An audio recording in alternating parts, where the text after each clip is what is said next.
You're the one that let Starlight get away.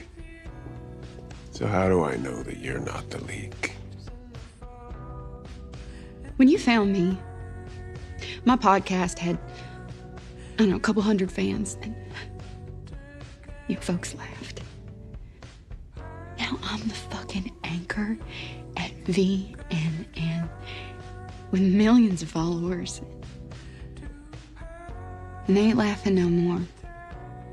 I really don't care. Please, just let me finish.